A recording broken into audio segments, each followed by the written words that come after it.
Hello दोस्तों, स्वागत है सबका मेरे इस चैनल पे। आज हम सब रिएक्शन देने वाले हैं नीतीश राजपूत सर की चैनल की वीडियो पे। वीडियो की टाइटल है planning of article 370 removal. Video अच्छा लगता है तो चैनल को सब्सक्राइब करना, कमेंट पे ज़रूर बताना और लाइक करना ना भूलना। तो ज़्यादा टाइम वेस्ट ना करते हुए वीडियो को शुरू करते हैं। रात में पीएम मोदी जो थे वो एक सीक्रेट गाड़ी में प्रेसिडेंट हाउस पहुंचते हैं। महबूबा मुफ्ती गवर्नमेंट बनाने के लिए सबसे पहले तो फोन वगैरह ट्राई करती हैं, लेकिन वो फोन नहीं उठता है। लेकिन आप कोइंसिडेंस देखिए, उसी पर्टिकुलर टाइम पे फैक्स मशीन खराब हो जाती है। इसी दिन आर्टिकल 370 हटाने की नींव रख दी गई थी। अनुच्छेद 370 के सभी खंड लागू नहीं होंगे। इस पर्टिकुलर टाइम तक बीजेपी ने अपनी पूरी प्लानिंग कर ली थी। एडवाइजरी जारी की जाती है कि डिवोटीज यात्रा बीच में ही रोक दें और जो कश्मीर वैली है उसको छोड़ के वहां से बाहर चले जाएं। यानी कि इसकी वजह से आर्टिकल 370 को हटाना बहुत ही टेढ़ी खीर हो गई। नेहरू जी आर्मी भेजने के बहुत खिलाफ थे, लेकिन सरदार वल्लभ भाई पटेल जबरदस्ती आर्मी भेज देते हैं। जब पाकिस्तान को इतना पीछे कर दिया था, थोड़ा और पीछे कर देना चाहिए था। बीच में यूएन में जाने की क्या जरूरत है कि एक देश में दो विधान, दो निशान, दो प्रधान नहीं चलेंगे। देखिए, जब भी जम्मू एंड कश्मीर की बात होती है तो आर्टिकल 370 और 35A इनकी बात जरूर होती है, और आप सबको ऑलरेडी पता है कि इनको हटा दिया गया है। लेकिन ये जो आर्टिकल्स थे ये कोई नॉर्मल आर्टिकल्स नहीं थे। इनके अंदर कुछ ऐसी चीजें मेंशंस थी जिसकी वजह से इतने सालों तक ये कंट्रोवर्शियल और एक हिस्टोरिकल मुद्दा बना इंडिया के अंदर। जान दे देंगे इसके लिए, क्या बात कर रहे हो आप? इसको हटाने के बाद भी आज की डेट तक इसके बारे में बात होती है। बहुत ही यूनिक वजह से इन आर्टिकल्स को लाया गया था, और जब इनको हटाया गया वो भी यूनिक था, इसलिए इतने साल लगे इसको हटाने में। 4 से 5 साल तक एक प्रॉपर प्लानिंग के तहत इसको हटाया गया, और जो प्लानिंग और स्ट्रेटेजी बनाई गई थी वो भी बहुत यूनिक थी। और वही चीज मैं आज आपको बहुत ही डिटेल में बताऊंगा कि ये लाया क्यों गया था और क्या तरीके यूज हुए थे इसको हटाने के लिए। एंड आई एम श्योर आपको ऐसा लगेगा जैसे कोई चाणक्य नीति की मूवी चल रही हो, इतना दिमाग लगा के इसको हटाया गया था। बट इसको समझने के लिए हमें थोड़ा सा पीछे जाना पड़ेगा। आज के टाइम में स्टॉक मार्केट ट्रेड करना बहुत आसान हो गया। खाली आपको ऐप डाउनलोड करना है और बटन दबाना है, बाय या सेल। देखिए, देश आजाद होने से पहले इंडिया का जो मैप था वो ये था, और इस पूरे एरिया में ब्रिटिशर्स 2 तरीके से राज करते थे। ये मैप में आपको येलो और पिंक कलर दिख रहा होगा। जहां येलो कलर है मतलब कि वहां डायरेक्ट ब्रिटिशर्स का राज था, जिसे ब्रिटिश इंडिया कहा जाता था। और जो स्टेट्स आपको पिंक कलर में दिख रहे हैं वहां ब्रिटिशर्स उस जगह के राजा या निजाम के साथ मिलकर इनडायरेक्टली राज करते थे। इनको प्रिंसली स्टेट कहा जाता था। इन प्रिंसली स्टेट्स में राजा अपने स्टेट की सभी इंटरनल चीजें खुद संभालते थे। बस डिफेंस, फॉरेन अफेयर और कम्युनिकेशन जो था, ये चीजें ब्रिटिश गवर्नमेंट के हाथ में होती थी। और ये जो जम्मू एंड कश्मीर है, हैदराबाद, जोधपुर, ये सब प्रिंसली स्टेट्स थे। ऐसे करके करीब 565 प्रिंसली स्टेट थे। आगे बढ़ने से पहले मैं आपसे एक काफी कॉमन प्रॉब्लम डिस्कस करना चाहता हूं, जिसके बारे में रिसेंटली कुछ सब्सक्राइबर्स ने भी मुझसे पूछा था। ये इंडियन मेल्स में एक बढ़ती प्रॉब्लम होती जा रही है, और वो है हेयर लॉस। जनरली हमने अपने दिमाग में एक चीज फिक्स कर रखी है कि अगर हमारे माँ बाप में से किसी को हेयर फॉल की प्रॉब्लम थी, मतलब हम भी गंजे हो जाएंगे, और इस जेनेटिक हेयर लॉस का कोई इलाज नहीं है। अब देखिए, ये बात तो सच है कि ऐसे केसेस में गंजे होने का रिस्क रहता है, लेकिन अगर आप टाइमली एक्शन लें तो इससे बचा जा सकता है। आपके सामने मैं उन लोगों के रिजल्ट्स दिखाना चाहता हूं जिनको जेनेटिक हेयर लॉस होना शुरू हुआ, लेकिन उन्होंने मैनेज कर लिया इसको। जेनेटिक हेयर लॉस जो होता है वो DHT हार्मोन से होता है, जो सभी मेल्स में होता है। लेकिन जिनके बाल DHT से सेंसिटिव होते हैं उनमें ये हेयर लॉस पैदा करता है। और ये जो सेंसिटिविटी है ये डाइट, लाइफस्टाइल, स्ट्रेस से इंक्रीज हो सकती है। तो इसका जो ट्रीटमेंट है वो भी ये सारी चीजें समझ के करना चाहिए,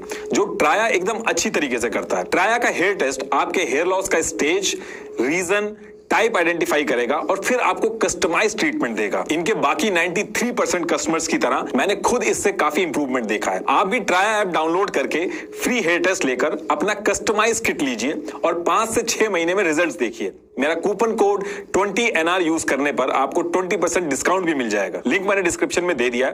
तो टॉपिक पे वापस आते हैं। अब देखिए, होता क्या है कि जब ब्रिटिशर्स का इंडिया से जाने का टाइम आता है तो ब्रिटिश गवर्नमेंट 2 जून 1947 को एक माउंटबेटन प्लान लेके आती है, जिसमें यह था कि ब्रिटिश इंडिया को रिलीजियस डेमोग्राफी यानी कि हिंदू मुस्लिम पॉपुलेशन के हिसाब से 2 देशों में बांट दिया जाएगा। और ये जो प्लान था, इसमें सबसे इंपॉर्टेंट बात यह थी कि ब्रिटिश इंडिया को ही बांटा जाएगा।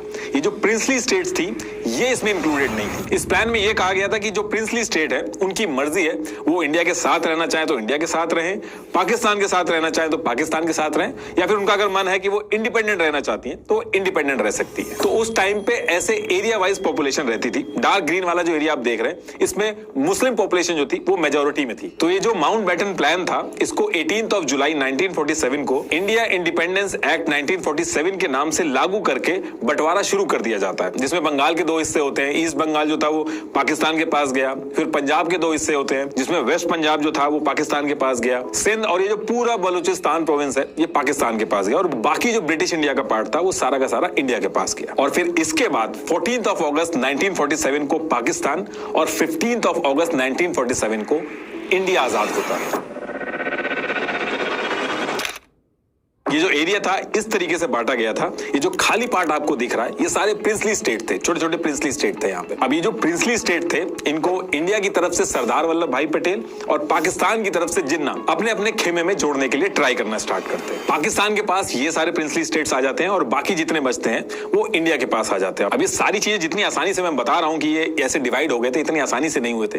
कुछ को लालच देके, कुछ को डंडे के जोर पे, बहुत ही मुश्किलों से इन प्रिंसली स्टेट्स को साथ में जोड़ा गया था। तो जब भी इन प्रिंसली स्टेट को जोड़ा जाता था तो ये जो इंस्ट्रूमेंट ऑफ एक्सेशन डॉक्यूमेंट है ये साइन कराया जाता था। इस डॉक्यूमेंट में मेनली वही सेम चीजें थी जो ब्रिटिशर्स के साथ जो अरेंजमेंट था, सेम वही अरेंजमेंट इस डॉक्यूमेंट के अंदर भी लिखा गया था। डिफेंस, फॉरेन अफेयर और कम्युनिकेशन, इनको छोड़ के जो बाकी इंटरनल मैटर है वो राजा खुद देखेगा। बाकी फिर टाइम के साथ आगे चल के इनसे मर्जर एग्रीमेंट भी साइन करा लिया गया था, जिसमें इनकी जो रियासतें थी वो पूरी तरीके से इंडिया के साथ जुड़ गई थी। अब देखिए जितने भी प्रिंसली स्टेट थे, छोटे बड़े जितने भी थे, सबका मैटर सॉल्व हो गया था, लेकिन 3 जगह पे आके बात फंस गई थी, और वो 3 जगह थी जम्मू एंड कश्मीर, जूनागढ़ और हैदराबाद। और रीजन इसके पीछे यह था कि जूनागढ़ और हैदराबाद में राजा मुस्लिम था, लेकिन इनके स्टेट के अंदर जो मेजोरिटी थी वो हिंदू जनता थी। ऐसे ही जम्मू एंड कश्मीर में राजा हिंदू था, लेकिन जो पॉपुलेशन थी उनमें मेजोरिटी जो थी वो मुस्लिम्स की थी। और इन तीनों प्रिंसली स्टेट्स को अपनी तरफ करने के लिए पाकिस्तान और इंडिया में बहुत ज्यादा बहस चालू हो गई थी। जूनागढ़ का जो नवाब था महाबत खान रसूल खान जी,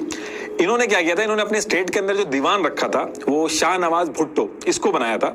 इसका जूनागढ़ से कुछ लेना देना नहीं था, ये कराची से था। तो जूनागढ़ के राजा के साथ साथ ये जो दीवान था इसका झुकाव भी पाकिस्तान की तरफ था। और फिर 15 अगस्त 1947 को जब जूनागढ़ की पाकिस्तान और इंडिया से जुड़ने की बात चल रही थी, तो जूनागढ़ के निजाम और राजा ने कहा कि वो पाकिस्तान के साथ जाके मिलेंगे, और इन्होंने 15 सितंबर 1947 को पाकिस्तान के साथ इंस्ट्रूमेंट ऑफ एक्सेशन साइन कर दिया। और इसी पर्टिकुलर टाइम पे जम्मू एंड कश्मीर और हैदराबाद, यहां भी इसी तरीके के डिस्कशन चल रहे थे, वो भी अभी आगे बताऊंगा। पहले जूनागढ़ का मैं बता देता हूं आपको। अब जूनागढ़ के राजा ने जब इंस्ट्रूमेंट ऑफ एक्सेशन साइन वगैरह किया तो सरदार वल्लभ भाई पटेल जो थे ये बहुत ज्यादा गुस्सा हो जाते हैं कि एक तरफ तुमने ये कह के पार्टीशन करवा दिया कि हिंदू और मुस्लिम साथ में नहीं रह सकते, और दूसरी तरफ जो हिंदू मेजोरिटी वाला स्टेट है उसको आप अपने में मिला रहे हो। वहीं जिन्ना का कहना था कि इस हिसाब से तो जम्मू एंड कश्मीर में मुस्लिम ज्यादा हैं, तो वो तो हमें मिलना चाहिए, इसलिए कश्मीर हमें दे दो। और फिर इधर से कहा जाता था कि इंडिया तो सेकुलर कंट्री है, यहाँ तो किसी भी रिलीजन के लोग रह सकते हैं। तो ये सारी बहस जब चल रही थी तो इसी बीच क्या होता है कि जूनागढ़ के अंडर में 2 रियासतें थी, मंगरोल और बवरियावाद। तो इनके जो राजा थे वो इंडिया के साथ मिल गए और पेपर वगैरह भी साइन करने लगे।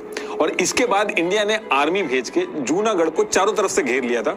ऐसा इसलिए किया गया था ताकि जूनागढ़ का जो कनेक्शन है, किसी भी तरीके की सप्लाई वगैरह पाकिस्तान से ना आ पाए। अब ये सारी चीजें देख के निजाम जो था वो डर गया था, वो जूनागढ़ छोड़ के सीधे पाकिस्तान भाग जाता है। और फिर इसके बाद ये डिसाइड होता है कि जूनागढ़ का क्या होना है, इसका फैसला जूनागढ़ की जो जनता है वो करेगी। फिर 28 फरवरी 1948 को प्लेबिसाइड होता है और रिजल्ट में 99.95% वोट इंडिया के फेवर में आ जाता है, और इस तरीके से जूनागढ़ जो था वो इंडिया का पार्ट बन जाता है।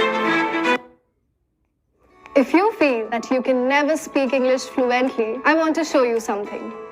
This is a recording of one of my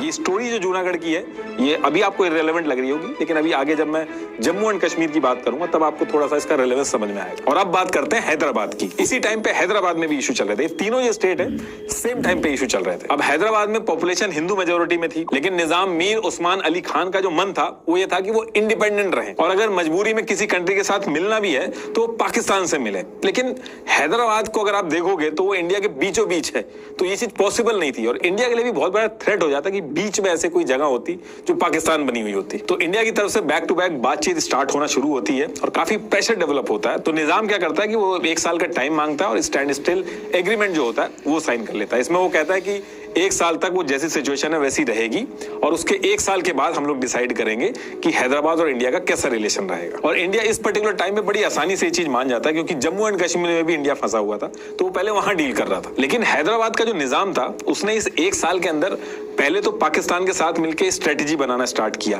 मतलब कई सारी डिस्कशन स्टार्ट कर दी उससे, और एक पर्सनल आर्मी भी बना ली इस पर्टिकुलर टाइम पे जिसको रजाकार बोला जाता था। ये आर्मी हैदराबाद से बॉर्डर क्रॉस करके इंडिया में भी चली जाती थी और काफी मारपीट मचाती थी। हैदराबाद के कुछ नॉन मुस्लिम लोग जो थे उनको भी मारती थी। ये जो रजाकार आर्मी थी इनका मानना था कि हैदराबाद एक इंडिपेंडेंट देश बनना चाहिए। अब ये जो रजाकार आर्मी थी इतना ज्यादा परेशान कर देती कि इंडिया को सब कुछ छोड़ के हैदराबाद में अपनी आर्मी भेजनी पड़ती है। नेहरू जी आर्मी भेजने के बहुत खिलाफ थे, लेकिन सरदार वल्लभ भाई पटेल जबरदस्ती आर्मी भेज देते हैं। इस पूरे ऑपरेशन को ऑपरेशन पोलो नाम दिया गया था। 2 दिन के अंदर पूरा का पूरा जो हैदराबाद था वो कंट्रोल में आ जाता है और निजाम यानी कि मीर उस्मान अली खान इंडिया के साथ इंस्ट्रूमेंट ऑफ एक्सेशन जो था वो साइन कर देते हैं। और अब आते हैं जम्मू एंड कश्मीर पे, जहां पे आर्टिकल 370 और 35A जो है इनकी कहानी स्टार्ट होती है। और थोड़ा सा जम्मू एंड कश्मीर के अंदर जो इंटरनल सिचुएशन चल रही थी वो डिस्कस कर लेते हैं, फिर आते हैं अपनी मेन कहानी पे। तो देखिए जम्मू एंड कश्मीर में क्या था कि करीब 77% पॉपुलेशन जो थी वो मुस्लिम थी। और जम्मू एंड कश्मीर में क्या था कि टाइम टू टाइम जो राजा है उन्होंने कहीं ना कहीं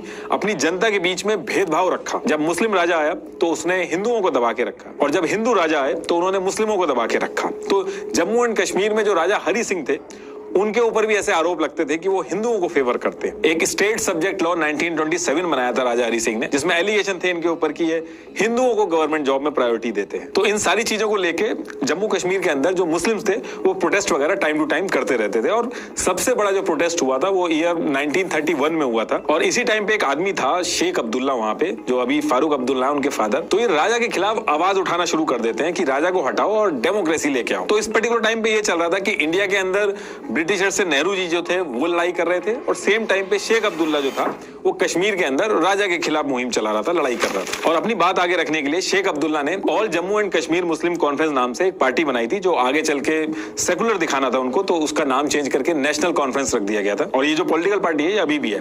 तो उस टाइम पे नेहरू जी एक तरफ इंडिया में डेमोक्रेसी लाने के लिए क्विट इंडिया मूवमेंट कर रहे थे, सेम टाइम पे जो शेख अब्दुल्ला थे ये भी कश्मीर के अंदर क्विट कश्मीर मूवमेंट चला रहे थे। और इन्हीं सब वजह से जवाहरलाल नेहरू और शेख अब्दुल्ला में बहुत ही अच्छी दोस्ती भी हो गई थी। और ऐसा भी कहा जाता है कि शेख अब्दुल्ला ने नेहरू जी को कॉन्फिडेंस दिया था कि उनके हाथ में जब पावर या पोजीशन आएगी तो वो इंडिया को ही सपोर्ट करेंगे अगर मिलने की बात आई तो। अब ये सारी चीजें जो हो रही थी राजा हरि सिंह को भी पता थी, इसलिए राजा को ना तो शेख अब्दुल्ला पसंद था ना ही जवाहरलाल नेहरू। और पाकिस्तान के जो जिन्ना थे वो भी राजा को नहीं पसंद थे। और ऐसा इसलिए था क्योंकि राजा को पता था कि ये जो शेख अब्दुल्ला और जवाहरलाल नेहरू हैं ये किसी ना किसी तरीके से आगे चल के कोशिश करेंगे डेमोक्रेसी लाने की या राजशाहत जो है उसको हटाने की। और वही पाकिस्तान में राजा को ये डर था कि अगर आगे चल के कभी मिलना पड़ गया पाकिस्तान से तो राजा हिंदू है उसको हटा के फेंक देंगे। और इंडिया के साथ मिलेंगे तो नेहरू और शेख अब्दुल्ला जो है वो डेमोक्रेसी की बात करेंगे, तो वहां जो राजा है वहां पे उसकी गद्दी खतरे में आएगी।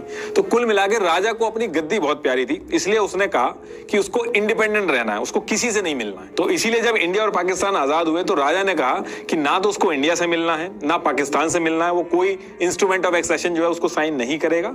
हाँ वो एक चीज कर सकता है कि वो स्टैंड स्टिल एग्रीमेंट जो है उसको साइन कर लेगा। और इस चीज का ऑफर जो है उसने पाकिस्तान और इंडिया दोनों को दिया, जिसमें से पाकिस्तान ने ये जो स्टैंड स्टिल एग्रीमेंट था इसको साइन कर लिया था, जिसका मतलब ये था कि जम्मू एंड कश्मीर और पाकिस्तान के बीच में trade, travel, communication, flow of essential commodities जो है ये एकदम फ्रीली मूव होंगी। लेकिन इंडिया ने ये स्टैंड स्टिल एग्रीमेंट भी साइन नहीं किया था। अब पाकिस्तान ने एग्रीमेंट साइन तो कर लिया था, लेकिन पाकिस्तान के मन में डे वन से था कि कैसे भी करके कश्मीर को वो पाकिस्तान से जोड़ ले, क्योंकि वहां पे उसको लगता था कि वो पाकिस्तान को बिलोंग करता है, वहां मुस्लिम पॉपुलेशन ज्यादा है। और जब उसको लगा कि ये स्टैंड स्टिल एग्रीमेंट वगैरह इससे कोई फायदा है नहीं, चीजें हाथ से बाहर जा रही हैं, तो पाकिस्तान ने इस एग्रीमेंट को फॉलो करना बंद किया और कश्मीर के सारे जो फूड सप्लाई वगैरह थे वो सब रोक दिए और नेक्स्ट डे कश्मीर के ऊपर अटैक कर दिया।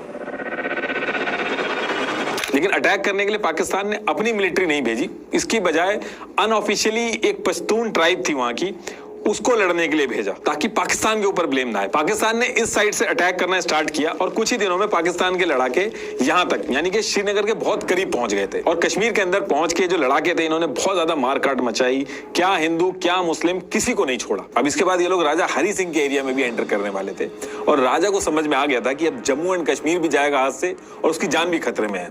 तो तुरंत वो इंडिया की तरफ मुंह करता है और इंडिया से मदद मांगता है। अब इंडिया का कहना था कि जम्मू एंड कश्मीर ने इंस्ट्रूमेंट ऑफ एक्सेशन तो साइन किया नहीं है, जम्मू एंड कश्मीर अभी इंडिया का पार्ट तो बना नहीं है, तो हम मदद नहीं कर सकते। तो राजा हरि सिंह ने 26 अक्टूबर 1947 को इंस्ट्रूमेंट ऑफ एक्सेशन साइन किया और जम्मू एंड कश्मीर इंडिया का पार्ट बन गया। अब कश्मीर का डिफेंस, एक्सटर्नल अफेयर और कम्युनिकेशन इंडिया की जिम्मेदारी हो जाती है। इसके साथ साथ नेहरू जी ने राजा हरि सिंह से यह भी डिमांड की थी, शेख अब्दुल्ला जिसको जेल में बंद किया गया उसको भी निकाल दें, और शेख अब्दुल्ला को पीएम बनाने के लिए भी नेहरू जी ने राजा को कन्विंस कर लिया था। जवाहरलाल नेहरू पूरी तरीके से कॉन्फिडेंस में थे कि जम्मू एंड कश्मीर के इंडिया से मर्जर की जब बात आएगी तो शेख अब्दुल्ला इंडिया के साथ खड़ा रहेगा। तो ये सारी चीजें सेट होने के बाद अगले दिन 27 अक्टूबर 1947 को इंडिया की सिख बटालियन कश्मीर में एयर ड्रॉप की जाती है, और ये जो पाकिस्तान के लड़ाके आए हुए थे, इन्होंने जो एरिया कैप्चर कर रखा था, इनको पीछे करना स्टार्ट करती है। अब ये लड़ाई इंडिया वर्सेस पाकिस्तान में बदल गई। अब 20 दिसंबर 1947 को इंडियन कैबिनेट डिस्कस करती है कि अगर ये मैटर यूएन में ले जाएंगे तो इंस्ट्रूमेंट ऑफ एक्सेशन जो है वो हमने साइन कर रखा है, इसलिए यूएन पाकिस्तान को कश्मीर से बाहर निकालने के ऑर्डर देगा। और रही बात जम्मू एंड कश्मीर को बाद में इंडिया से मिलाने की, तो उसको लेकर नेहरू जी कन्विंस थे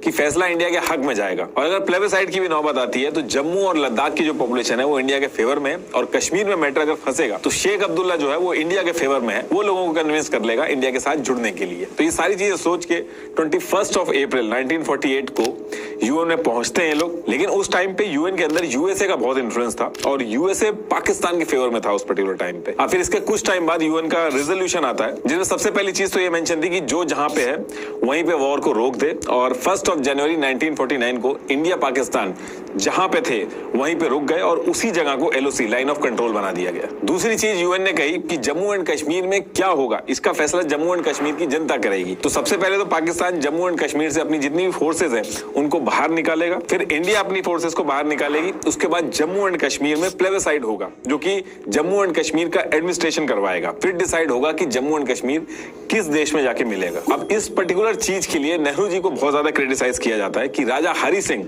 एक ऐसी सिचुएशन में फंसे हुए थे जहां उनके जीने मरने की बात थी, तो आप उस पर्टिकुलर टाइम पे जो चाहते वो साइन करा सकते थे, मर्जर एग्रीमेंट वगैरह कोई भी शर्त वगैरह हो आप उस पर्टिकुलर टाइम पे मनवा सकते थे। और दूसरी चीज, जब पाकिस्तान को इतना पीछे कर दिया था, थोड़ा और पीछे कर देना चाहिए था, बीच में यूएन में जाने की क्या जरूरत थी। लेकिन नेहरू जी के सपोर्ट में जो लोग रहते हैं उनका ये मानना है कि अगर मिलिट्री के दम पे कश्मीर को ले लिया जाता तो वो एक टेम्परेरी सोल्यूशन होता। दूसरी दिक्कत इसमें यह आती कि पाकिस्तान का जो क्लेम था जूनागढ़ और हैदराबाद में कि दोनों स्टेट के राजा पाकिस्तान के साथ जुड़ना चाहते थे, जूनागढ़ में तो इंस्ट्रूमेंट ऑफ एक्सेशन भी साइन हो गया था, सेम वही जम्मू एंड कश्मीर वाली सिचुएशन थी, तो वहां पे ये जो क्लेम था पाकिस्तान का वो बहुत स्ट्रांग हो जाता है इंटरनेशनल प्लेटफॉर्म पे। तो इसलिए नेहरू जी प्लेबिसाइड करा के जम्मू एंड कश्मीर को लेना चाहते थे। और दूसरी चीज, नेहरू जी को शेख अब्दुल्ला पे बहुत कॉन्फिडेंस था, जो आगे चल के शेख अब्दुल्ला ने उस कॉन्फिडेंस को तोड़ा भी। तो देखिए, अब यूएन का रेजोल्यूशन आ चुका था, यूएन के हिसाब से पाकिस्तान को पीछे हटना था, फिर प्लेबिसाइड होना था, तो ये सारी चीजें यूएन ने मेंशन कर दी थी। लेकिन जब पाकिस्तान था वो तो पीछे हटा नहीं, और प्लेबिसाइड की जो बात थी वो तो जब तक पीछे हटेगा नहीं तब तक होगी कैसे। तो उस पर्टिकुलर टाइम पे ये डिस्कशन स्टार्ट हो गया कि जब तक ये होता नहीं है तब तक जम्मू एंड कश्मीर चलेगा कैसे, इंडिया और जम्मू एंड कश्मीर के जो एडमिनिस्ट्रेटिव रिलेशन है ये क्या होंगे उस टाइम पे। तो इसको लेकर मल्टीपल डिस्कशन स्टार्ट हो गए थे इंडिया और जम्मू एंड कश्मीर के बीच में। तो तब तक के लिए टेम्परेरी प्रोविजन कुछ बना लेते हैं ताकि जम्मू एंड कश्मीर की प्रोग्रेस आगे होती रहे, इंडिया और जम्मू कश्मीर के रिलेशन जो है वो आगे बढ़ते रहे। और जब ये सारी बातें चल रही थी तो इसी पर्टिकुलर टाइम पे इंडिया भी आजाद हुआ था, इंडिया का भी कॉन्स्टिट्यूशन बन रहा था। और इसमें मैं एक चीज आपको बता दूं कि जो कॉन्स्टिट्यूशन होता है वो कोई एक आदमी बैठ के नहीं बनाता है, कॉन्स्टिट्यूशन को कई सारे लोग मिलकर बनाते हैं, इनमें माइनॉरिटी भी होते हैं, हर पार्टी के लोग इन्वॉल्व होते हैं, इसको कॉन्स्टिट्यूएंट असेंबली बोला जाता है। इसका काम होता है कॉन्स्टिट्यूशन को बनाना। तो इंडिया की जो कॉन्स्टिट्यूएंट असेंबली थी उसमें 299 मेंबर थे और डॉक्टर भीमराव अंबेडकर जी जो थे वो उसको हेड कर रहे थे। और इंडिया की जो कॉन्स्टिट्यूएंट असेंबली थी उसमें जम्मू एंड कश्मीर के भी लोगों को ऐड कर लिया गया था ताकि जम्मू एंड कश्मीर और इंडिया साथ में मिलकर चीजों को आगे बढ़ाएं और इसका कुछ सोल्यूशन निकाले। और इस पर्टिकुलर टाइम पे जम्मू एंड कश्मीर जो था उसका खुद का कोई कॉन्स्टिट्यूशन नहीं था और ना ही उसकी कोई कॉन्स्टिट्यूएंट असेंबली बनी हुई थी। अब अगर आप जो इंस्ट्रूमेंट ऑफ एक्सेशन है जो साइन हुआ था उसमें अगर 7th पॉइंट पे देखोगे तो इसमें लिखा है कि किसी भी कीमत पे फ्यूचर में इंडिया का जो कॉन्स्टिट्यूशन है वो जम्मू एंड कश्मीर पे नहीं चलेगा, बस फॉरेन अफेयर, डिफेंस और कम्युनिकेशन जो है इसके मैटर पे कॉन्स्टिट्यूशन बनाया जा सकता है, वो भी कंसल्टेशन के साथ। तो इस बात का सोल्यूशन निकालने के लिए ये डिस्कशन स्टार्ट हो गए थे कि जो पॉइंट मेंशन है इंस्ट्रूमेंट ऑफ एक्सेशन में इनकी भी वैल्यू रहे और इंडिया के कॉन्स्टिट्यूशन के जो कुछ प्रोविजंस हैं वो भी जम्मू कश्मीर में लागू हो जाए। और इस चीज का सोल्यूशन गोपाल स्वामी अयंगर ने निकाला। इन्होंने एक टेम्परेरी और स्पेशल प्रोविजन आर्टिकल 370 इंट्रोड्यूस किया और इसको इस तरीके से बनाया गया कि जम्मू एंड कश्मीर की ऑटोनॉमी भी बनी रहे और इंडिया के कॉन्स्टिट्यूशन के कुछ प्रोविजन जो हैं वो भी जम्मू एंड कश्मीर में इंटीग्रेट हो जाए। Assure Kashmiri people, the people of Jammu and Kashmir, that if they will be staying a part of India under certain conditions, and Article 370 guarantees those conditions. So no power on this earth can take away, Article 370 from, the people of J&K state. तो अब question ये है कि ये जो article 370 है इसमें था क्या?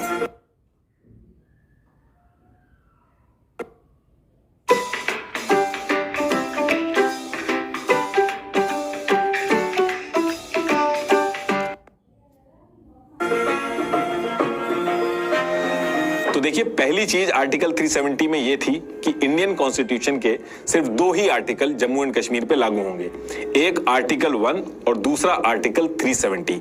इसके अलावा कोई और आर्टिकल जो है इंडियन कॉन्स्टिट्यूशन का जम्मू एंड कश्मीर पे लागू नहीं होगा। आर्टिकल 1 में यह था कि India that is Bharat is a union of state, और ये जो फ्रेज है यूनियन ऑफ स्टेट इसमें जम्मू एंड कश्मीर भी है, मतलब कि Jammu and Kashmir is an integral part of India. और इस पर्टिकुलर आर्टिकल को लेके कोई भी विवाद नहीं है, चाहे वो जम्मू कश्मीर से कोई हो चाहे इंडिया से हो, दोनों लोग ये मानते हैं कि जम्मू एंड कश्मीर जो है वो इंडिया का पार्ट है। इनफैक्ट जम्मू एंड कश्मीर का जो आगे चल के कॉन्स्टिट्यूशन भी बना था उसमें भी सबसे पहला आर्टिकल में यही लिखा गया है कि जम्मू एंड कश्मीर जो है वो इंडिया का इंटीग्रल पार्ट है। तो अब ये तो आर्टिकल 1 की बात हो गई। अब आर्टिकल 370 में यह था कि इंडिया का जो पार्लियामेंट है वो इंडिया के लिए तो कुछ भी लॉ बना सकता है, लेकिन इंडिया का पार्लियामेंट जम्मू एंड कश्मीर के लिए सिर्फ 3 चीजों पे ही रूल्स एंड रेगुलेशन बना सकता है। और वो 3 चीजें क्या थी? वो इंस्ट्रूमेंट ऑफ एक्सेशन में मेंशन थी, मतलब कि फॉरेन अफेयर, डिफेंस और कम्युनिकेशन। और इन तीनों सब्जेक्ट पे भी जब लॉ बनाएगा इंडिया का पार्लियामेंट तो जम्मू एंड कश्मीर की जो गवर्नमेंट है उससे भी कंसल्टेशन करेगा, एक बार बताना होगा। तो अब क्वेश्चन ये है कि ये जो 3 सब्जेक्ट हैं इसके अलावा भी इंडिया का कॉन्स्टिट्यूशन जम्मू एंड कश्मीर के लिए कुछ प्रोविजन या कुछ लॉ वगैरह बना सकता है क्या? तो इसका आंसर है यस, बनाया जा सकता है, लेकिन उसकी कुछ कंडीशन है जो आर्टिकल 370 में मेंशन है। तो उसमें यह है कि इंडिया, ये जो 3 सब्जेक्ट हैं डिफेंस, फॉरेन अफेयर और कम्युनिकेशन, अगर इसके अलावा इंडिया का कोई कानून जम्मू एंड कश्मीर में लागू करना है या कोई ऐसा प्रोविजन है जो जम्मू कश्मीर में लागू करना है, तो सबसे पहले प्रेसिडेंट ऑफ इंडिया को एक प्रेसिडेंशियल ऑर्डर पास करना होगा। लेकिन वो जो प्रेसिडेंशियल ऑर्डर होगा वो तब इशू होगा जब जम्मू एंड कश्मीर की जो गवर्नमेंट है वो अप्रूवल देगी, उसके बाद ही वो प्रेसिडेंशियल ऑर्डर जो है वो पास हो सकता है। बाकी इसके अलावा कोई भी और तरीका नहीं है इंडिया का कोई भी कॉन्स्टिट्यूशन जम्मू एंड कश्मीर के अंदर लागू करने का। तो कहने का मतलब यह है कि एक तरह से जम्मू एंड कश्मीर की जो गवर्नमेंट होगी वही डिसाइड करेगी कि इंडिया का कौन सा प्रोविजन या लॉ उनको चाहिए। जैसे जीएसटी के टाइम पे आपने देखा होगा, जब जीएसटी पूरे इंडिया में लागू हो गया था उसके भी कई दिन बाद जम्मू एंड कश्मीर में लागू हुआ था, क्योंकि तब तक जम्मू एंड कश्मीर की गवर्नमेंट ने अप्रूवल नहीं दिया था। और तीसरी चीज, ये जो आर्टिकल 370 है, जो तीसरा सेगमेंट है, उसमें यह भी लिखा हुआ है कि आर्टिकल 370 को हटाया कैसे जा सकता है, क्योंकि उस टाइम पे ऐसे डिस्कशन होते थे कि ये जो आर्टिकल 370 है ये तो बस तब तक के लिए जब तक प्लेबिसाइड नहीं हो रहा, पाकिस्तान पीछे नहीं हट रहा है, बस तब तक जरूरत है, उसके बाद तो आर्टिकल 370 की जरूरत ही नहीं पड़ेगी। तो आर्टिकल 370 को कैसे हटाया जाएगा, उसमें यह लिखा था कि अगर आर्टिकल 370 को हटाना है तो जम्मू एंड कश्मीर की जो गवर्नमेंट होगी सबसे पहले उससे अप्रूवल लेना होगा, उसके बाद जम्मू एंड कश्मीर की जो कॉन्स्टिट्यूएंट असेंबली होगी उससे अप्रूवल लेना होगा, और जब ये दोनों अप्रूवल दे देंगे उसके बाद प्रेसिडेंट ऑफ इंडिया जो होगा वो प्रेसिडेंशियल ऑर्डर पास करेगा, उसके बाद आर्टिकल 370 हट जाएगा। लेकिन आगे चल के जो 370 को हटाने में जो सबसे बड़ी दिक्कत आती है वो ये आती है कि जम्मू एंड कश्मीर की जो कॉन्स्टिट्यूएंट असेंबली थी उसने जम्मू एंड कश्मीर का कॉन्स्टिट्यूशन बनाया और बनाने के बाद वो डिसॉल्व हो गई, यानी कि जम्मू एंड कश्मीर की कॉन्स्टिट्यूएंट असेंबली बची ही नहीं, और जब वो बची ही नहीं तो वो अप्रूवल कैसे देगी, यानी कि इसकी वजह से आर्टिकल 370 को हटाना बहुत ही टेढ़ी खीर हो गई थी। और यही रीजन था कि कश्मीर के लीडर एकदम कॉन्फिडेंट होकर बोलते थे कि आर्टिकल 370 कभी भी नहीं हट सकता। We will never be able to remove Article 370. जरा करके दिखाएं फिर देखें। 200 साल हुकूमत करेगी तो भी वो होता नहीं। You cannot touch Article 370. और कभी भी अगर वो 10 दफा भी हिंदुस्तान के प्राइम मिनिस्टर बनेंगे तो 370 को नहीं छोड़ेंगे। लेकिन हटाया गया, और इतनी प्लानिंग के साथ हटाया गया कि हर कोई हैरान हो गया। अनुच्छेद 370 के सभी खंड लागू नहीं होंगे। 4-5 साल पहले इसकी प्लानिंग करके इसको हटाया गया। अभी आगे एक एक चीज बताऊंगा कि किस तरीके से हटाया गया था और क्या क्या चीजें सेट की गई थी। तो उस टाइम पे जब ये आर्टिकल 370 लाया गया था तो हर कोई इससे एग्री था। शेख अब्दुल्ला को लगा कि आगे चल के डेमोक्रेसी आएगी, हेड ऑफ स्टेट बनेंगे। इधर राजा हरि सिंह ने कहा कि जैसे यूके में मोनार्की होती है, क्वीन और प्रिंस होते हैं, मैं भी वैसे ही बन जाऊंगा, तो वो भी एग्री हो गए। तो इस तरीके से हर कोई एग्री था आर्टिकल 370 आने से। और क्योंकि सबकी अंडरस्टैंडिंग थी कि प्लेबिसाइड होगा, पाकिस्तान पीछे जाएगा, तब तक के लिए है, तो ये तो टेम्परेरी है। तो इसी रीजन की वजह से आर्टिकल 370 को इंडियन कॉन्स्टिट्यूशन के पार्ट 21 में ऐड किया गया। इंडिया का जो कॉन्स्टिट्यूशन है उसमें पार्ट 21 में जितने भी टेम्परेरी प्रोविजन होते हैं उनको ऐड किया जाता है। तो इसके बाद जम्मू एंड कश्मीर इंडिया का स्टेट बन के काम करना स्टार्ट करते हैं। अब इसके बाद ईयर 1951 में जम्मू एंड कश्मीर के कॉन्स्टिट्यूशन बनाने की बात होती है और इसकी वजह से आर्टिकल 370 को हटाने का जो ऑप्शन था वो भी खत्म हो जाता है। तो अब इस पर्टिकुलर टाइम पे आर्टिकल 370 जो था वो आ चुका था। जम्मू एंड कश्मीर इंडिया का इंटीग्रल पार्ट बन चुका था, दोनों मिलकर साथ में काम कर रहे थे। लेकिन दिक्कत ये आ रही थी, जो इंडिया की बाकी कॉन्स्टिट्यूशनल बॉडी थी, जैसे सुप्रीम कोर्ट हो गया, बाकी भी जो प्रोविजंस थे, बैंकिंग, इलेक्शन कमीशन, सीएजी, कई सारे डायरेक्टिव प्रिंसिपल, फंडामेंटल राइट्स, तो ये सारी चीजें जम्मू एंड कश्मीर के अंदर लागू नहीं हो पा रही थी। और इंडिया चाहता था कि उसका स्टेट जो है जम्मू एंड कश्मीर, उसके अंदर ये सारे प्रोविजन जो है वो ऐड हो। तो इन सारी चीजों को लेके पंडित जवाहरलाल नेहरू शेख अब्दुल्ला से बात करना स्टार्ट करते हैं और मल्टीपल मीटिंग होती है नेहरू और शेख अब्दुल्ला के बीच में, और दिल्ली के अंदर होती है, तो इसको दिल्ली एग्रीमेंट भी बोला जाता है। तो इन सब चीजों को लेके जब नेहरू जी ने नेगोशिएशन स्टार्ट किया तो इधर से शेख अब्दुल्ला ने भी अपनी बातें रखना स्टार्ट की। उसने कहा कि आप प्रोविजन तो ऐड करना चाह रहे हो, लेकिन कश्मीर का अपना खुद का झंडा होगा, उसका खुद का अपना पीएम होगा जिसको सदर ए रियासत बोला जाएगा। इसके साथ साथ जम्मू एंड कश्मीर का एक स्टेट सब्जेक्ट लॉ 1927 था, इसकी भी डिमांड करी शेख अब्दुल्ला ने कि ये भी एप्लीकेबल होना चाहिए। अब क्वेश्चन ये है कि ये स्टेट सब्जेक्ट लॉ 1927 क्या है? तो देखिए 1927 में राजा हरि सिंह इसको लेके आए थे जम्मू एंड कश्मीर की जो लोकल पॉपुलेशन थी उनके राइट्स एंड आइडेंटिटी को प्रोटेक्ट करने के लिए, ताकि आसपास के एरिया के जो बिजनेसमैन थे और वर्कर थे उस टाइम पे जम्मू एंड कश्मीर में आते थे तो वहां की आइडेंटिटी या डेमोग्राफी चेंज ना कर दें। इस वजह से इस लॉ को लाया गया था। इस लॉ में मेनली यही था कि बाहर से कोई आदमी आएगा तो वो लैंड नहीं खरीद सकता, गवर्नमेंट जॉब जो होगी वो उसको नहीं मिलेगी, जो जम्मू एंड कश्मीर के परमानेंट लोकल रहने वाले हैं उनको मिलेगी, परमानेंट रेजिडेंट कौन होगा वो डिसाइड होगा इसमें। तो ये सारी चीजें थी इसमें। तो जवाहरलाल नेहरू इस पे कहते हैं कि जो तीनों चीजें हैं, जो स्टेट लॉ है आपका 1927 वाला, झंडे वाला जो सिस्टम है और जो 2 पीएम की आप बात कर रहे हो, हम ये तीनों चीजें मान लेते हैं। लेकिन अब नेहरू जी ने ये कह तो दिया था, लेकिन ये करना आसान नहीं था, क्योंकि अगर जम्मू एंड कश्मीर में 2 फ्लैग होंगे, 2 प्राइम मिनिस्टर होंगे और स्टेट सब्जेक्ट लॉ मान लिया जाए तो ये तो एक तरह से इंडिया के अंदर डिस्क्रिमिनेशन हो गया। जो इंडिया के बाकी सिटीजन है उनके लिए डिस्क्रिमिनेशन हो गया। इंडियन कॉन्स्टिट्यूशन के चैप्टर ऑफ फंडामेंटल राइट्स है, आर्टिकल 14, आर्टिकल 19, आर्टिकल 21, इनके हिसाब से तो इंडियन सिटीजन में कभी भी डिस्क्रिमिनेशन नहीं होना चाहिए। जैसे मान लो मैं लखनऊ में रहता हूँ और मैं कल को गुड़गांव शिफ्ट हो जाता हूँ, तो कुछ टाइम बाद मेरी कॉन्स्टिट्यूएंसी चेंज की जा सकती है, मैं गुड़गांव से भी वोट कर सकता हूँ, लेकिन जम्मू एंड कश्मीर में मैं जाके 50 साल भी रह लूं तो ऐसा नहीं कर सकता। तो ये चीज इंडिया के बाकी जो स्टेट के लोग थे उनके साथ तो डिस्क्रिमिनेशन हो गया, क्योंकि वो लोग जम्मू एंड कश्मीर में जाके ना तो जमीन खरीद सकते, ना गवर्नमेंट जॉब उनको मिलेगी, चाहे वो कितने भी साल रह ले वहां पे। अभी डिस्क्रिमिनेशन तो था, लेकिन उसके बाद भी इसको लाया गया, अलग अलग कॉन्स्टिट्यूशनल रेमेडीज जो होती है उनका यूज करके इसको लाया गया। और वो इसलिए लाया गया ताकि इंडिया के जो बाकी प्रोविजन है, जैसे सुप्रीम कोर्ट, इलेक्शन कमीशन, ये सारी चीजें जम्मू कश्मीर के अंदर भी लागू हों, और वो बहुत जरूरी थी। और यही वो टाइम था जब आर्टिकल 370 के अंडर आर्टिकल 35A लाया गया। और जिस तरीके से आर्टिकल 370 में मेंशन था कि पहले प्रेसिडेंशियल ऑर्डर लाना होगा, फिर जम्मू एंड कश्मीर की जो स्टेट होगी वो परमिशन देगी, तो ठीक उसी तरीके से आर्टिकल 35A को आर्टिकल 370 के अंदर लाया गया। इसीलिए आप देखोगे कि जो चीजें मेंशन है आर्टिकल 35A में, वो सब वही जम्मू एंड कश्मीर का जो स्टेट सब्जेक्ट लॉ 1927 है उसी से मिलती जुलती है। अब क्योंकि इसकी वजह से 2 फ्लैग हो गए थे, 2 पीएम बन गए थे, और परमानेंट रेजिडेंस के जो रूल थे वो भी अलग थे, तो इसी वजह से आगे चल के लोग इसको कहते थे कि ये तो एक तरह से जम्मू एंड कश्मीर के अंदर ड्यूअल सिटीजनशिप है। तो आगे चल के आर्टिकल 35A जो था उसको बहुत क्रिटिसाइज किया जाता था, लेकिन उस पर्टिकुलर टाइम पे जब ये लागू हुआ था तो पूरे इंडिया में जश्न मनाया गया था। वो इसलिए क्योंकि इंडियन कॉन्स्टिट्यूशन के मेजोरिटी ऑफ प्रोविजन जो थे वो इंप्लीमेंट हो गए थे जम्मू एंड कश्मीर में, और जम्मू एंड कश्मीर के लोग थे वो भी खुश हो गए थे, क्योंकि उनको लग रहा था कि जब तक प्लेबिसाइड होगा, इंडिया के जो सिटीजन है वो यहाँ आके जमीनें खरीद लेंगे, यहाँ की सिटीजनशिप ले लेंगे, तो यहाँ की डेमोग्राफी चेंज हो जाएगी। तो ये जो आर्टिकल 35A है ये जो इंप्लीमेंट हो गया, तो इसकी वजह से उनकी डेमोग्राफी खराब नहीं होगी, तो वो भी बहुत खुश थे। अब देखिए, जब ये आर्टिकल 35A इसको जब इंप्लीमेंट करने की बात चल रही थी तो शेख अब्दुल्ला के तेवर और एम्बिशन दोनों बदल चुके थे। जो कॉन्फिडेंस वो इंडिया को पहले दे रहे थे, अब इस पर्टिकुलर टाइम पे वो चीज चेंज हो चुकी थी। इनफैक्ट हर चीज में वो मना करने लगे थे, और इंटेलिजेंस की रिपोर्ट से ये भी पता चला था कि इन्होंने पाकिस्तान के साथ भी नेगोशिएशन स्टार्ट कर दी थी। इनफैक्ट आर्टिकल 35A को ये रोकने के चक्कर में भी थे। तो फिर इसी टाइम पे इनके ऊपर एक देशद्रोह का केस सामने आता है, जिससे कश्मीर कश्मीर कॉन्स्पिरेसी केस भी कहते हैं। तो इस केस के चक्कर में शेख अब्दुल्ला को हटा दिया जाता है और जो उनके डेप्यूटी पीएम थे बख्शी गुलाम मोहम्मद, उनको पीएम बना दिया जाता है और फिर आर्टिकल 35A के जितने भी डिस्कशन होते हैं वो कंटिन्यू करते हैं और आगे चल के आर्टिकल 35A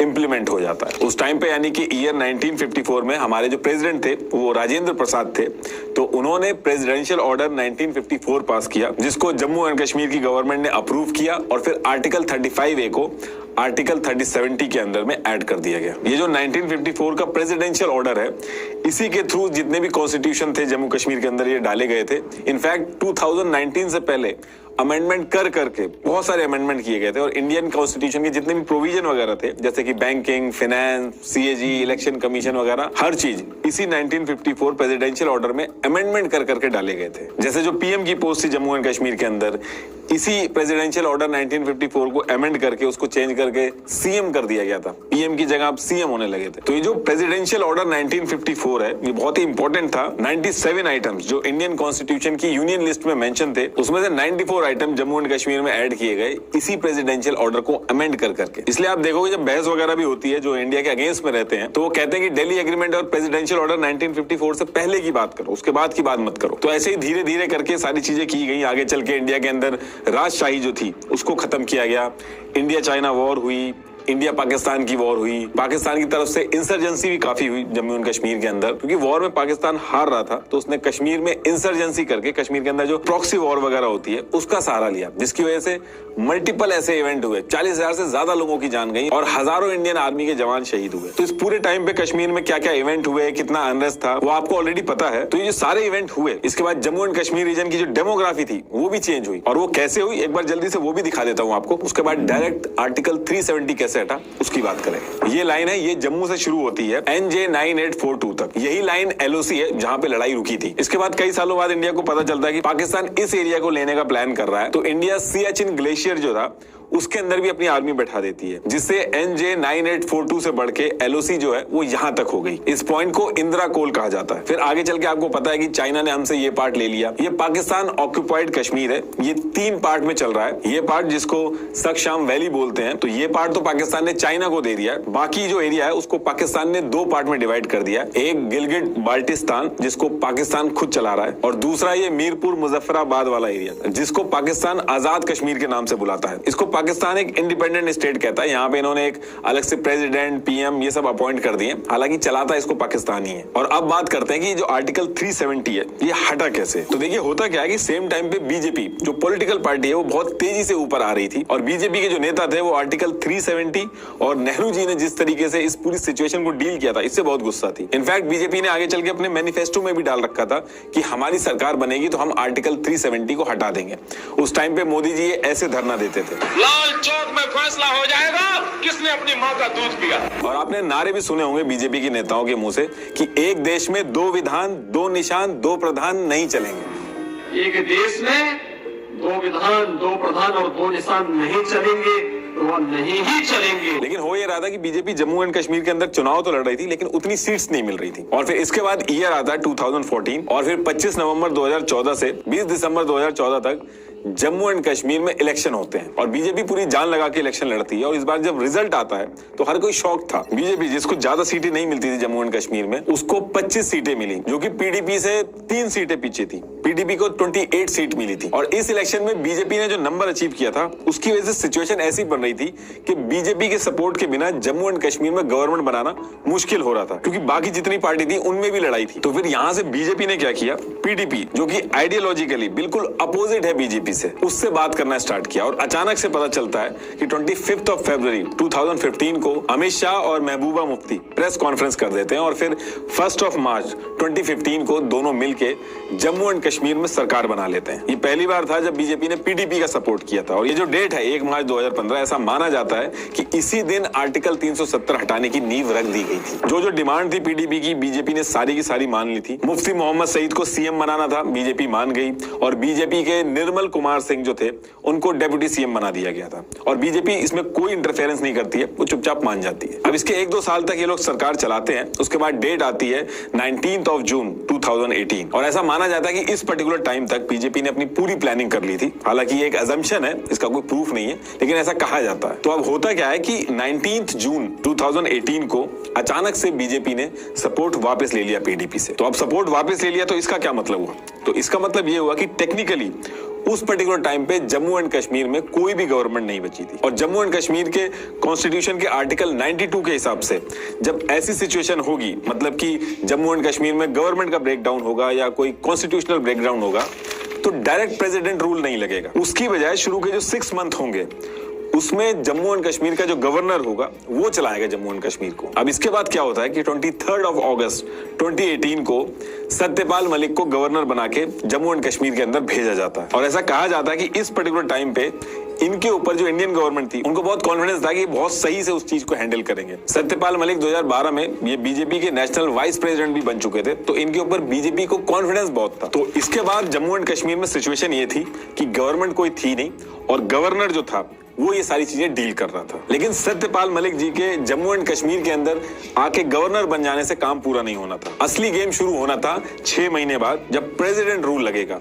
और सब लोग उसी का वेट कर रहे थे कि 6 महीने पूरे हों और प्रेसिडेंट रूल लगे जम्मू एंड कश्मीर के अंदर। अब ये जो 6 महीने बचे थे, इस बीच में अगर गवर्नमेंट बन जाती तो दिक्कत आती आर्टिकल 370 को हटाने में। देखिए अभी थोड़ा सा वेट करिएगा, अभी ये जो सारी चीजें मैं बता रहा हूँ ये अभी सेंस करेंगी, ये सारी चीजें जाके एक ही जगह मिलेंगी। तो ये जो 6 महीने का टाइम था, इस पर्टिकुलर टाइम पे बीजेपी का बिल्कुल मन नहीं था गवर्नमेंट बनाने का, तो वो अपना चुपचाप बैठ जाती है। अब बीजेपी तो बैठ जाती है, लेकिन इसके बाद क्या होता है कि बाकी पार्टियां जो थी जैसे पीडीपी, कांग्रेस, नेशनल कांग्रेस, इन सब के डिस्कशन स्टार्ट हो जाते हैं और ये सब अपने डिफरेंसेस जो थे इनके उनको दूर करके 21 नवंबर 2018 को, यानी कि 6 महीने पूरे होने से जस्ट 1 महीना पहले ही कोशिश करते हैं गवर्नमेंट बनाने की और ये तीनों पार्टियां एक साथ आ जाती हैं। और ये जो तीनों पार्टियां थी ये उस पर्टिकुलर टाइम पे क्लूलेस थी, ये सरकार बनाने में लगी थी, लेकिन इनको कुछ आइडिया नहीं था कि आगे होने क्या वाला है। तो इसके बाद 21 नवंबर 2018 को ये जो पार्टियां थी ये गवर्नर यानी कि सत्यपाल मलिक को रीच करती है। महबूबा मुफ्ती गवर्नमेंट बनाने के लिए सबसे पहले तो फोन वगैरह ट्राई करती हैं, लेकिन वो फोन नहीं उठता है। उसके बाद वो फैक्स भेजती हैं गवर्नमेंट बनाने के लिए गवर्नर सत्यपाल मलिक को, लेकिन आप कोइंसिडेंस देखिए उसी पर्टिकुलर टाइम पे फैक्स मशीन खराब हो जाती है। अब देखिए 21 नवंबर 2018 की जो डेट थी वो तो टल गई थी, लेकिन 6 महीने कंप्लीट होने में अभी टाइम था। 20 दिसंबर 2018 को 6 महीने कंप्लीट होने थे। तो इसी बीच गवर्नर सत्यपाल मलिक जो थे वो सेंट्रल गवर्नमेंट को रिकमेंडेशन भेजते हैं कि जिस तरीके के हालात है जम्मू एंड कश्मीर के अंदर और जिस तरीके से पार्टियों में मारामारी मची हुई है, तो यहाँ पे हॉर्स ट्रेडिंग यानी कि एमएलए वगैरह जो है उनको खरीदने की या फिर पैसे देके अपनी तरफ करने की, ये सारी चीजें होने के बहुत ज्यादा चांसेस है। तो ऐसी सिचुएशन में गवर्नमेंट फॉर्म करना सही नहीं रहेगा और ये जो रिकमेंडेशन थी ये एक्सेप्ट हो जाती है। अब इसके बाद डेट आती है 20 दिसंबर 2018। इस दिन 6 महीने पूरे होते हैं और जम्मू एंड कश्मीर के कॉन्स्टिट्यूशन के हिसाब से जो प्रेसिडेंट रूल है वो लग जाता है। अब जब भी प्रेसिडेंट रूल लगता है तो प्रेसिडेंट खुद आके स्टेट को नहीं चलाते हैं, वो एक नोटिफिकेशन जारी करते हैं जिसमें सारी चीजें मेंशन होती हैं कि उनके बिहाफ पे स्टेट को कौन चलाएगा और कैसे चलाएगा। उस नोटिफिकेशन में सारी चीजें मेंशन होती हैं। तो सेम चीज जम्मू एंड कश्मीर के केस में भी होती है। 20 दिसंबर 2018 को 6 महीने पूरे होते हैं और 19 दिसंबर 2018 को प्रेसिडेंट एक नोटिफिकेशन जारी करते हैं। ये है वो नोटिफिकेशन। इसके सेकंड पेज के फर्स्ट पार्ट को देखिए, इसमें मेंशन है कि जो गवर्नर है वही प्रेसिडेंट के बिहाफ पे जम्मू एंड कश्मीर को चलाएगा, जो कि सत्यपाल मलिक है। अब आप कहोगे कि ये जो 6 महीने थे इसका क्यों वेट हो रहा था? इस पर्टिकुलर टाइम पे भी तो गवर्नर सत्यपाल मलिक ही थे और वही जम्मू एंड कश्मीर को चला रहे थे। तो देखिए प्रेसिडेंट रूल लगने से पहले गवर्नर के हाथ में ज्यादा पावर नहीं थी, लेकिन 6 महीने कंप्लीट होने के बाद जब प्रेसिडेंट रूल लगा तो गवर्नर के हाथ में बहुत सारी पावर आ गई। इस प्रेसिडेंट रूल लगने और प्रेसिडेंट का जो नोटिफिकेशन आया था इसकी वजह से जो गवर्नर था जम्मू एंड कश्मीर का यानी कि सत्यपाल मलिक, उनके पास इतनी पावर आ गई थी जितनी एक देश के प्राइम मिनिस्टर के पास होती है। सिंपल भाषा में बस इतना समझ लीजिए कि जम्मू एंड कश्मीर के जो गवर्नर थे सत्यपाल मलिक, वो जम्मू एंड कश्मीर के पीएम की तरह एक्ट करने लगे थे। अब आते हैं दूसरी बात पे। अब इसी नोटिफिकेशन में फर्स्ट पेज के ख सेक्शन में देखिए, इसमें यह है कि देखिए जम्मू एंड कश्मीर में गवर्नमेंट है नहीं, विधानसभा जो है वो भंग हो रखी है। तो विधानसभा का जो काम है वो किसी न किसी को तो करना होगा ना, तो करेगा कौन? तो इस प्रेसिडेंट नोटिफिकेशन का जो खास सेक्शन है, तो इसमें ये चीज बताई गई है क्योंकि विधानसभा भंग हो गई है तो उसकी जगह पे इंडिया का जो पार्लियामेंट है उसके बिहाफ पे एक्ट करेगा। अब आपको समझ में आ गया होगा कि 6 महीने का वेट क्यों हो रहा था और ये जो प्रेसिडेंट रूल आने के बाद जो ये जो नोटिफिकेशन आया था ये कितना इंपॉर्टेंट हुआ। इससे हुआ ये कि जम्मू एंड कश्मीर की जो पीएम की पोजीशन थी वो इंडियन गवर्नमेंट की तरफ से भेजे गए गवर्नर सत्यपाल मलिक उनकी हो गई और जम्मू एंड कश्मीर की जो पूरी लेजिस्लेटिव असेंबली है वो इंडिया की पार्लियामेंट हो गई। अब आगे चल के अगर जम्मू एंड कश्मीर के अंदर कोई चीज लानी है तो उसके अप्रूवल में जो दिक्कत आती थी वो खत्म हो गई इस एक नोटिफिकेशन से। मतलब कि महबूबा मुफ्ती और उमर अब्दुल्ला वगैरह इनकी जो पार्टियां थी इनके हाथ से पावर शिफ्ट होके सेंट्रल गवर्नमेंट के हाथ में पहुंच गई थी। अब इतना काम करने के बाद जम्मू एंड कश्मीर की जो सिक्योरिटी थी उसके ऊपर ध्यान दिया गया क्योंकि कई सारी दिक्कतें खड़ी हो सकती थी। सेपरेटिस्ट मूवमेंट जो होता है वो खड़ा हो सकता था, पाकिस्तान की तरफ से रिटेलिएशन आ सकता था। तो इस चीज को लेके ऐसा कहा जाता है कि Ajit Doval, lieutenant general KJS Dhillon और जनरल विपिन रावत और इनके साथ मिलकर अमित शाह ने मीटिंग करी थी और एक meeting lieutenant general KJS Dhillon के घर पे भी हुई थी। अब देखिए ये जो पर्टिकुलर चीज मैं बता रहा हूँ इसका कोई प्रूफ नहीं है, लेकिन कुछ लोगों ने मीटिंग की टाइमिंग वगैरह ट्रैक करके और कुछ बुक लिखी गई है उनको जब मिलाया गया तो ऐसा लग रहा है कि ये लोग थे जो इन्वॉल्व थे सिक्योरिटी को हैंडल करने के लिए। इसके बाद इसमें एक दो चीजें और बताई गई कि 1000 से ज्यादा जो सैटेलाइट फोन थे वो हाई रैंक ऑफिसर जो थे उनको दिए गए, उनको अलाउ नहीं था कि नॉर्मल फोन से वो लोग बात करें। और 20 C-17 ट्रांसपोर्ट कैरियर जो थे इनको रेडी किया गया 45,000 पैरामिलिट्री को जल्दी से जल्दी जम्मू एंड कश्मीर के अंदर डिप्लॉय करने के लिए। और 5 अगस्त 2019 की जो डेट थी वो डिसाइड हुई थी आर्टिकल 370 को हटाने के लिए और इसी के हिसाब से सारे अरेंजमेंट किए जा रहे थे सिक्योरिटी वगैरह को देख के। लेकिन इसी बीच में अमरनाथ यात्रा जो थी वो भी थी। तो 2 अगस्त 2019 को एक एडवाइजरी जारी की जाती है कि डिवोटीज यात्रा बीच में ही रोक दें और जो कश्मीर वैली है उसको छोड़ के वहां से बाहर चले जाएं। अब यहां से लोगों को लगने लगा था कि शायद कुछ बड़ा होने वाला जम्मू एंड कश्मीर के अंदर। फिर इसके 2 दिन बाद 4 अगस्त 2019 को जितने कश्मीर के लोकल लीडर थे इनको हाउस अरेस्ट नजरबंद कर दिया गया और मोबाइल भी ले लिए गए इनसे। और उसी दिन रात में धारा 144 भी लागू कर दी गई। और इसमें यह भी बताया गया कि 4 अगस्त की जो रात थी आधी रात में ही पीएम मोदी जो थे वो एक सीक्रेट गाड़ी में प्रेसिडेंट हाउस पहुंचते हैं और ऐसा माना जाता है कि 5 अगस्त 2019 को यानी कि नेक्स्ट डे मॉर्निंग में जो होना था उसके डिस्कशन के बारे में बात करने के लिए गए थे। अब इसके बाद वो दिन आ जाता है जिस दिन आर्टिकल 370 को हटाना था यानी कि 5 अगस्त 2019 मॉर्निंग का टाइम था और मॉर्निंग में ही इंडिया के जो प्रेसिडेंट हैं वो एक नोटिस इशू करते हैं। ये उस नोटिस की कॉपी है। अब देखिए क्वेश्चन ये है कि नोटिफिकेशन का मतलब क्या था और इसको इशू क्यों किया गया। तो देखिए शुरू में मैंने एक चीज बताई थी आपको, आर्टिकल 370 को हटाने के लिए एक प्रोसेस है जिसमें जम्मू एंड कश्मीर की जो गवर्नमेंट है और कॉन्स्टिट्यूएंट असेंबली से परमिशन लेनी होगी तभी आर्टिकल 370 हट सकता है। अब कॉन्स्टिट्यूएंट असेंबली जो है जम्मू एंड कश्मीर की वो तो डिसॉल्व हो गई है, वो तो है नहीं, तो फिर अप्रूवल कौन देगा। तो ये जो प्रेसिडेंट का नोटिफिकेशन आया था मॉर्निंग में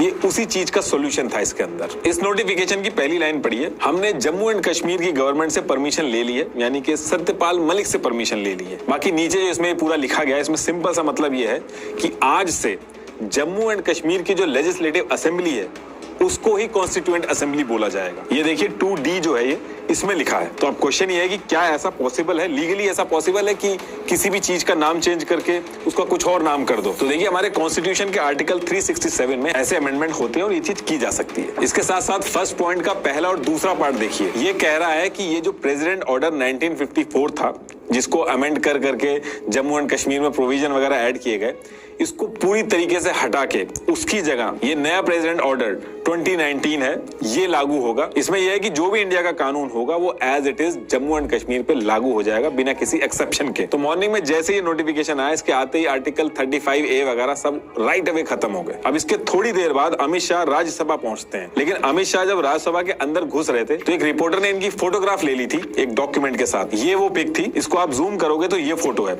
इसमें मेंशन है कि कौन कब क्या काम करेगा और इससे ही समझ में आ गया था कि रात में पीएम मोदी प्रेसिडेंट से मिलने क्यों गए थे। और पूरे मीडिया में इस पिक की वजह से हल्ला हो गया था और लोगों को समझ में आ गया था कि आर्टिकल 370 हटाने की तैयारी चल रही है। तो इसके बाद अमित शाह जो थे उनकी एंट्री राज्यसभा के अंदर होती है और अब टाइम था आर्टिकल 370 का पूरी तरीके से हटने का। अब यहाँ पे अमित शाह जो थे वो रेजोल्यूशन लेके आए थे और उनका काम यह था कि इस रेजोल्यूशन को पास कराना, यानी कि अब वोटिंग होगी राज्यसभा और लोकसभा में और अगर मेजोरिटी में वोटिंग आ जाती है तो ये जो रेजोल्यूशन है ये पास हो जाएगा। तो अब क्वेश्चन ये है कि इस रेजोल्यूशन के अंदर था क्या। तो देखिए ये उस रेजोल्यूशन की कॉपी है। तो इसमें यह था कि आर्टिकल 370 के जितने भी पार्ट हैं ये सारे के सारे खत्म होंगे। दूसरी चीज, इंडिया का constitution as it is Jammu and Kashmir पर लागू हो जाएगा बिना किसी एक्सेप्शन के। और इस रेजोल्यूशन को इस तरीके से बनाया गया था कि आगे चल के कोई और गवर्नमेंट भी आएगी तो उसको भी हटाने में दिक्कत आएगी। तो इसके बाद वोटिंग हुई लोकसभा और राज्यसभा दोनों जगह पे रेजोल्यूशन पास हो गया और जैसे ये पास हुआ प्रेसिडेंट ऑफ इंडिया ने इसको अप्रूव कर दिया। अब ये होते ही आर्टिकल 370 पूरी तरीके से जम्मू एंड कश्मीर से हट चुका था और अब Indian government Jammu and Kashmir में रूल बनाने के लिए उसको अप्रूवल नहीं लेना होगा। तो इस तरीके से आर्टिकल 370 को हटाया गया। लास्ट में एक बार फिर से आपको बता दूं,